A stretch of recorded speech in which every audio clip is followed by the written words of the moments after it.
Tender ವಿಚಾರಕ್ಕೆ ಸದಸ್ಯರ ಸಭೆಯಲ್ಲಿ ನಡೆದ ಬಿಗ್ ಫೈಟ್ ರಣರಂಗವಾಯಿತು ದಾವಣಗೆರೆ ಪುರಸಭೆಯ ಸಭಾಂಗಣ. ಒಂದು ರೀತಿಯಾಗಿ ಟೆಂಡರ್ ವಿಚಾರಕ್ಕೆ ಸದಸ್ಯರ ಸಭೆಯಲ್ಲಿ ದೊಡ್ಡ ಫೈಟ್ ಆಗಿದೆ ಅನ್ನೋ ಒಂದು ಅಪ್ಡೇಟ್ ಸಿಗ್ತಾ ಇರುವಂತದ್ದು. ರಣರಂಗವಾದ ದಾವಣಗೆರೆ ಪುರಸಭೆಯ ಸಭಾಂಗಣ. ಕಾಂಗ್ರೆಸ್ ಸದಸ್ಯರ ನಡುವೆ ದೊಡ್ಡ ಮಾರಾಮಾರಿ. ದಾವಣಗೆರೆ ಜಿಲ್ಲೆಯ ಹೊನ್ನಾಳಿ ಪುರಸಭೆಯಲ್ಲಿ ಗಲಾಟೆ ಆಗಿರುವಂತದ್ದು.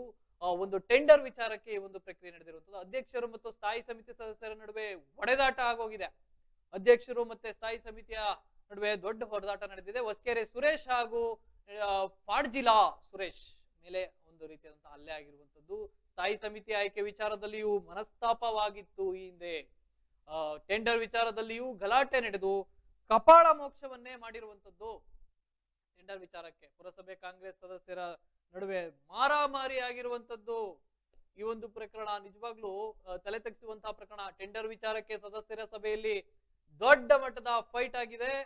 ರಣರಂಗವಾದ ಅಂದ್ರೆ ದಾವಣಗೆರೆ ಪುರಸಭೆ ಸಭಾಂಗಣದಲ್ಲಿ ದೊಡ್ಡ ರಣರಂಗ ರೀತಿಯಾಗಿ ಏರ್ಪಟ್ಟಿರುವಂತದ್ದು. ದಾವಣಗೆರೆ ಜಿಲ್ಲೆಯ ಹೊನ್ನಾಳಿ ಪುರಸಭೆ, ಈ ಪುರಸಭೆಯಲ್ಲಿ ಗಲಾಟೆ ಆಗಿದೆ, ಮಾರಾಮಾರಿ ಆಗಿದೆ, ದೊಡ್ಡ ಮಟ್ಟದ ಹೊಡೆದಾಟ ನಡೆದಿದೆ. ಅಧ್ಯಕ್ಷರು ಮತ್ತು ಸ್ಥಾಯಿ ಸಮಿತಿ ಸದಸ್ಯರ ನಡುವೆ ಒಂದು ಹೊಡೆದಾಟ ನಡೆದಿರುವಂತದ್ದು. ಹೊಸಕೆರೆ ಸುರೇಶ್ ಮೇಲೆ ಹಲ್ಲೆ ನಡೆಸಿದ ಫಾಡ್ಜಿಲಾ ಸುರೇಶ್ ಅಂದ್ರೆ ಹೊಸಕೆರೆ ಸುರೇಶ್ ಮೇಲೆ ಫಾಡ್ಜಿಲಾ ಸುರೇಶ್ ಎಂಬುವರು ಹಲ್ಲೆಯನ್ನ ನಡೆಸ್ತಾರೆ. ಸ್ಥಾಯಿ ಸಮಿತಿ ಆಯ್ಕೆ ವಿಚಾರದಲ್ಲಿಯೂ ಸಹ ಈ ಹಿಂದೆ ಸಾಕಷ್ಟು ಮನಸ್ತಾಪವಾಗಿತ್ತು ಅನ್ನೋ ಒಂದು ವಿಚಾರ ಕೇಳಿ ಬಂದಿರುವಂತದ್ದು. ಟೆಂಡರ್ ವಿಚಾರದಲ್ಲಿಯೂ ಸಹ ಗಲಾಟೆ ನಡೆದು ದೊಡ್ಡ ಕಪಾಳ ಮೋಕ್ಷವನ್ನೇ ಮಾಡ್ಬಿಟ್ಟಿದ್ದಾರೆ. ನೇರ ಸಭಾಂಗಣದಲ್ಲೇ ಕಪಾಳ ಮೋಕ್ಷವನ್ನ ಮಾಡ್ಬಿಟ್ಟಿರುವಂತದ್ದು. ಅಷ್ಟು ಸದಸ್ಯರು ಅಲ್ಲಿ ನಿಂತಿದ್ದಾರೆ. ಸದಸ್ಯರ ಮುಂದೆ ವಾಗ್ವಾದ ನಡೀತಾ ಇದೆ, ಗಲಾಟೆ ನಡೀತಾ ಇದೆ, ವಾಗ್ಯುದ್ಧ ನಡೀತಾ ಇದೆ. ಅದಾದ ನಂತರ ಈ ಏಕಾಏಕಿ ಕಪಾಳ ಮೋಕ್ಷವು ಸಹ ಅಲ್ಲಿ ನಡೆಯುತ್ತೆ. ಫಾಡ್ಜಿಲಾ ಸುರೇಶ್ ಈ ಒಂದು ಹಲ್ಲೆಯನ್ನ ಮಾಡಿರುವಂತದ್ದು. ಸುರೇಶ್ ಮೇಲೆ ಈ ಒಂದು ಹಿಂದೆಯೂ ಸಹ ಸಾಕಷ್ಟು ಮನಸ್ತಾಪಗಳಿತ್ತು ಅಂತ ಕೇಳಿಬಂತಿರುವಂತದ್ದು.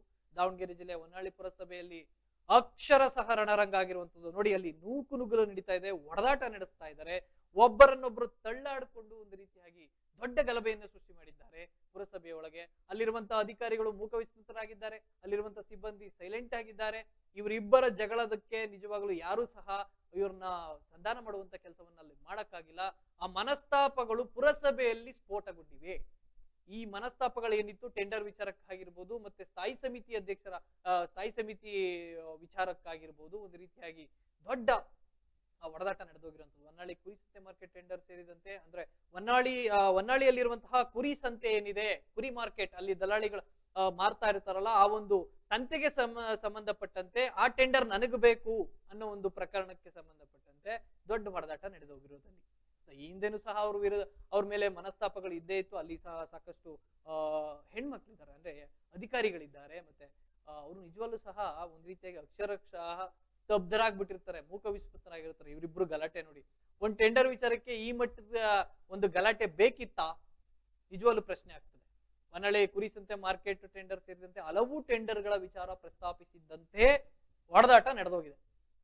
ಟೆಂಡರ್ ವಿಚಾರಕ್ಕೆ ಏನ್ ಬೇರೆ ಏನಿಲ್ಲ, ಏನ್ ಅಭಿವೃದ್ಧಿ ಮಾಡೋ ವಿಚಾರಕ್ಕಲ್ಲ, ಬರೀ ಟೆಂಡರ್ ವಿಚಾರಕ್ಕೆ. ಟೆಂಡರ್ ಸಿಕ್ಬಿಟ್ರೆ ಇವ್ರಿಗೆ ಸಲೀಸಾಗ್ತದೆ. ಒಂದ್ ರೀತಿಯಾದಂತ ಕೆಲಸಗಳಾಗಿರ್ಬೋದು, ಮತ್ತೆ ಜೈಬಿಗೆ ಬಿಡಿಸ್ಕೊಳ್ಳುವಂತಹಾಗಿರ್ಬೋದು, ಅವ್ರಿಗೆ ಆ ಒಂದು ವಿಚಾರಕ್ಕೆ ಸಿಟ್ಟು ಬಂದಿರ್ಬೋದು.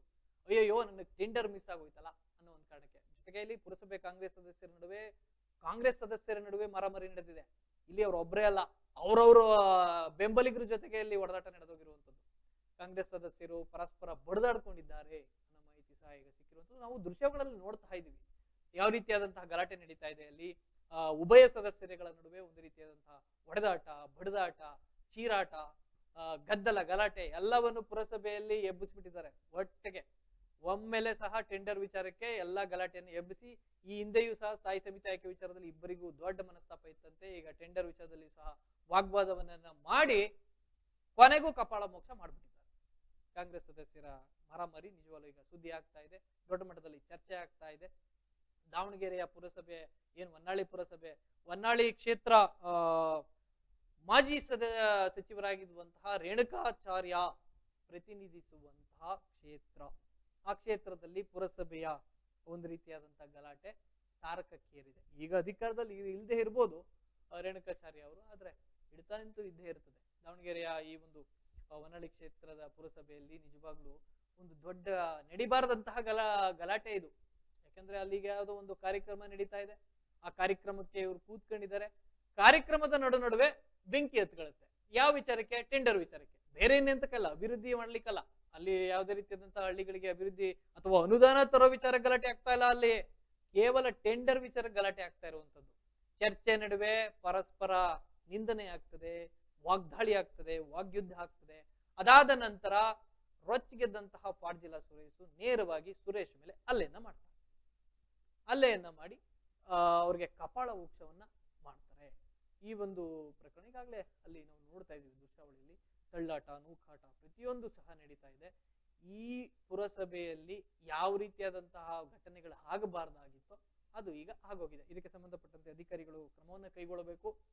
ಯಾರು ತಪ್ಪಿತಸ್ಥಿದಾರೋ, ಮೊದಲಿಗೆ ಯಾರು ಗಲಾಟೆಯನ್ನ ಎಬ್ಬಿಸಿದ್ದು ಪುರಸಭೆ ಒಳಗಡೆ, ಶಿಸ್ತು ನಿಯಮವನ್ನ ಮೀರಿದ್ಯಾರು, ಅವರ ಮೇಲೆ ಕ್ರಮವನ್ನು ಕೈಗೊಳ್ಳಬೇಕು. ಕ್ರಮವನ್ನು ಕೈಗೊಂಡು ಅವರನ್ನ ತಕ್ಷಣವೇ ಅವನ್ನ ವಜಾಗೊಳಿಸುವಂತ ಕೆಲಸವನ್ನ ಮಾಡಬೇಕು.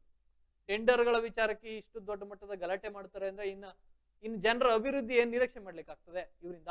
ಪಾಡ್ಜಿಲ್ಲಾ ಸುರೇಶ್ ಮತ್ತೆ ಏನ್ ಹೊಸಕೆರೆ ಸುರೇಶ್ ಇದ್ದಾರೆ, ಯಾರೊಬ್ರು ಸಹ ಈ ಒಂದು ವಿಚಾರದಲ್ಲಿ ಗಲಾಟೆಯನ್ನ ಮಾಡಬಾರ್ದಾಗಿತ್ತು. ಯಾಕಂದ್ರೆ ಟೆಂಡರ್ ವಿಚಾರ ಅದ್ ನನಗ್ ಬೇಕು, ನಿನಗ್ ಬೇಕು, ಸ್ಥಾಯಿ ಸಮಿತಿ ವಿಚಾರದ ಯಾವ್ದೋ ಹಳೆ ದ್ವೇಷ ಇಟ್ಕೊಂಡು ಮಾತನಾಡಿರುವಂತದ್ದು, ಇವೆರಡೂ ಸಹ ಸರಿ ಇಲ್ಲ. ಪುರಸಭೆಯಲ್ಲಿ ಆಗುವಂತಹ ಚರ್ಚೆಗಳಿಗಾಗಿರ್ಬೋದು ಮತ್ತೆ ವಿಚಾರಗಳಿಗಾಗಿರ್ಬೋದು ಇದು ವೇದಿಕೆ ಅಲ್ಲ. ಪುರಸಭೆ ಒಳಗಡೆ ಇದು ಆಗಬಾರ್ದಾಗಿತ್ತು. ಕಾಂಗ್ರೆಸ್ ಸದಸ್ಯರು ಪರಸ್ಪರ ಬಡದಾಡ್ಕೊಂಡಿದ್ದಾರೆ. ನೋಡ್ಲಿಕ್ಕೆ ಇಬ್ರು ಸಹ ಕಾಂಗ್ರೆಸ್ ಸದಸ್ಯರು, ಇಲ್ಲಿ ಯಾರೋ ಬೇರೆ ಪಕ್ಷದವರು ಅಲ್ಲ. ಬೇರೆ ಪಕ್ಷದವರಾದ್ರೆ ಇವ್ರಿಗೂ ಮನಸ್ತಾಪ ಇತ್ತು, ಹಂಗೆ ಪಕ್ಷದ ವಿಚಾರ ಅಂತ ಹಿಂಗ್ ಮುಚ್ಚಾಕ್ಬಿಡ್ತಾರೆ. ಆದ್ರೆ ಇಲ್ಲಿ ಕಾಂಗ್ರೆಸ್ ಸದಸ್ಯರೇ ಬಡದಾಡ್ಕೊಂಡಿರುವಂತದ್ದು. ನನಗೂ ಬೇಕು ಪುರಸಭೆ ವ್ಯಾಪ್ತಿ ಸಮಿತಿ ಸದಸ್ಯ ಹೊಸಕೆರೆ ಸುರೇಶ್, ಪುರಸಭೆ ಸದಸ್ಯ ಪಾಡ್ಜಿಲ್ಲಾ ಸುರೇಶ್. ಇವ್ರಿಬ್ರು ನಡುವೆ ಗಲಾಟೆ ಆಗಿರೋದು. ಇಲ್ಲಿ ಯಾವ್ದೇ ಬೇರೆ ಪಕ್ಷ ಇಲ್ಲ, ಇಬ್ರು ಕಾಂಗ್ರೆಸ್ನವರೇ. ಆದ್ರೆ ಒಬ್ಬ ನೇರವಾಗಿ ಕಪಾಳ ಮೋಕ್ಷ ಮಾಡಿದ್ದಾರೆ.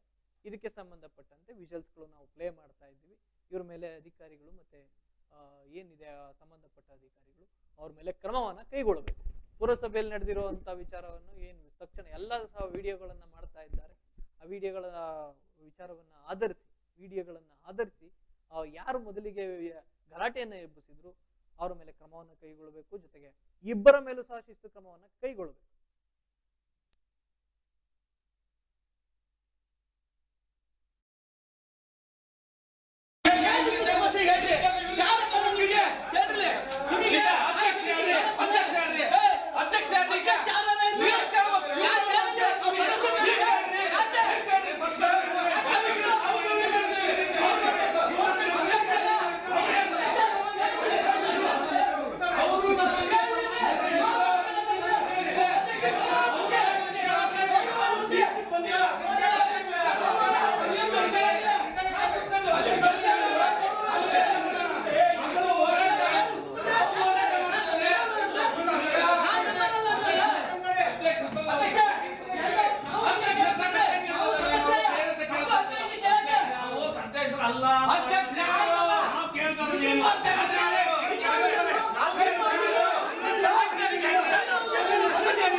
ನಾವು ಡಾಕ್ಟರ್ ಆಗಬೇಕು ಅಥವಾ ಇಂಜಿನಿಯರ್ ಆಗಬೇಕು ಅಂತಂದರೆ ಯಾವ ಅಕಾಡೆಮಿಗೆ ಹೋಗಬೇಕು, ಯಾವ ರೀತಿಯಾಗಿ ನಾವು ತರಬೇತಿಯನ್ನು ಪಡ್ಕೊಳ್ಬೇಕು ಅನ್ನೋಂಥದ್ರ ಮಾಹಿತಿನ ನಿಮಗೆ ನೀಡ್ತಾ ಇದ್ದೀವಿ.